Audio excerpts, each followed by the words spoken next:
Bagian 1, setetes nitrogen segar. Ada di mana-mana. Kita seringkali menganggap remeh udara yang kita hirup. Tapi tahukah kamu bahwa udara sebagian besar terdiri dari gas yang disebut nitrogen? Benar, hampir 80% dari setiap napas yang kita hirup adalah nitrogen. Nitrogen ada di sekitar kita, tidak terlihat tetapi sangat penting. Tapi apa sebenarnya nitrogen itu, dan dari mana asalnya? Nitrogen lebih dari sekadar komponen udara. Nitrogen adalah blok bangunan dasar kehidupan itu sendiri. DNA kita, cetak biru kehidupan, sangat bergantung pada nitrogen. Tanpa nitrogen, protein, pekerja keras sel-sel kita tidak akan ada. Dari warna-warni sayap kupu-kupu hingga auman singa yang menggelegar, nitrogen memainkan peran yang sangat penting. Tapi pengaruh nitrogen jauh melampaui alam. Nitrogen adalah pemain kunci di banyak industri. Para petani mengandalkannya untuk meningkatkan hasil panen dan memberi makan dunia. Dan sifatnya yang lembab membuatnya sempurna untuk mengawetkan makanan dan menciptakan berbagai macam bahan industri. Jadi, lain kali kamu menarik napas, ingatlah mitra tak bersuara dalam tegukan pemberi kehidupan itu, nitrogen. Nitrogen adalah elemen yang menarik dengan kisah yang berawal dari asal-usul alam semesta. Mari selami lebih dalam elemen luar biasa ini dan ungkap rahasianya. Bagian 2. Kelahiran kosmik suatu elemen. Kisah nitrogen dimulai miliaran tahun yang lalu di jantung bintang yang berapi-api. Tungku langit yang besar ini bertindak sebagai dapur kosmik, menempa elemen-elemen yang membentuk segala sesuatu yang kita ketahui. Melalui proses yang disebut fusi nuklir, elemen-elemen yang lebih ringan seperti hidrogen dan helium saling menghantam di bawah tekanan dan panas yang sangat besar. Fusi ini menciptakan elemen yang lebih berat, termasuk teman kita nitrogen. Elemen-elemen yang baru terbentuk ini kemudian tersebar ke seluruh kosmos ketika bintang-bintang meledak sebagai supernova.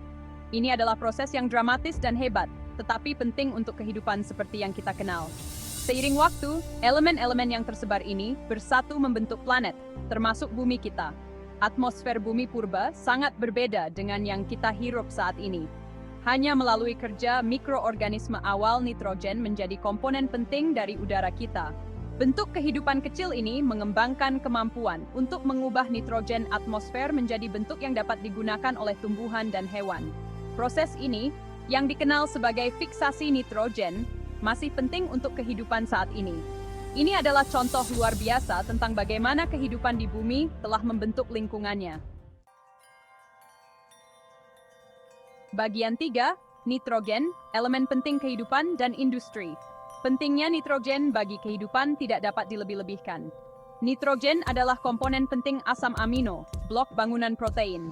Protein adalah pekerja keras sel-sel kita, menjalankan berbagai macam fungsi yang membuat kita hidup dan berkembang. Dari membangun dan memperbaiki jaringan, hingga mengangkut oksigen ke seluruh tubuh kita, protein terlibat dalam hampir setiap aspek biologi kita. Tanpa nitrogen, kita tidak akan ada. Tapi pentingnya nitrogen jauh melampaui tubuh kita sendiri. Nitrogen memainkan peran penting dalam pertumbuhan tanaman, yang menjadi dasar rantai makanan. Nitrogen adalah komponen kunci klorofil, pigmen yang memungkinkan tanaman menangkap sinar matahari dan mengubahnya menjadi energi melalui fotosintesis. Proses ini penting untuk semua kehidupan di bumi, karena menyediakan energi dan oksigen yang kita butuhkan untuk bertahan hidup. Di dunia industri, nitrogen sangat diminati. Sifatnya yang lembab menjadikannya ideal untuk berbagai aplikasi. Nitrogen digunakan untuk menciptakan atmosfer pelindung dalam kemasan makanan, mencegah pembusukan, dan memperpanjang umur simpan. Dalam manufaktur, nitrogen digunakan untuk membersihkan sistem dan mencegah kebakaran dan ledakan. Bagian 4, mengungkap kode rahasia, N2.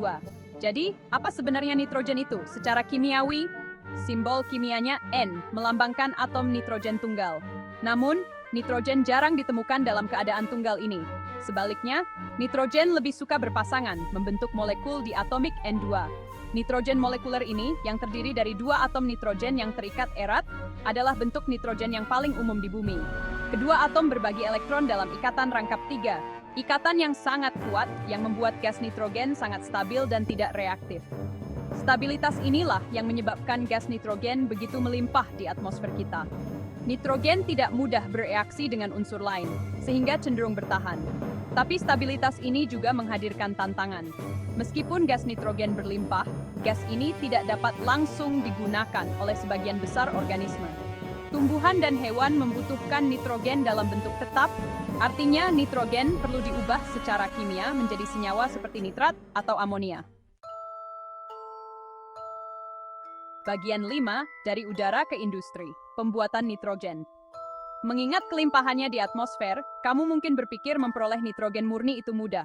Dan dalam arti tertentu, memang mudah.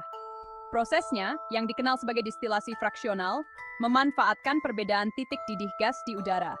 Udara pertama-tama didinginkan hingga suhu yang sangat rendah, menyebabkannya mencair. Kemudian, dengan secara bertahap menghangatkan udara cair, gas-gas yang berbeda mendidih pada suhu yang berbeda. Nitrogen, dengan titik didihnya yang lebih rendah, terpisah dari komponen lain seperti oksigen.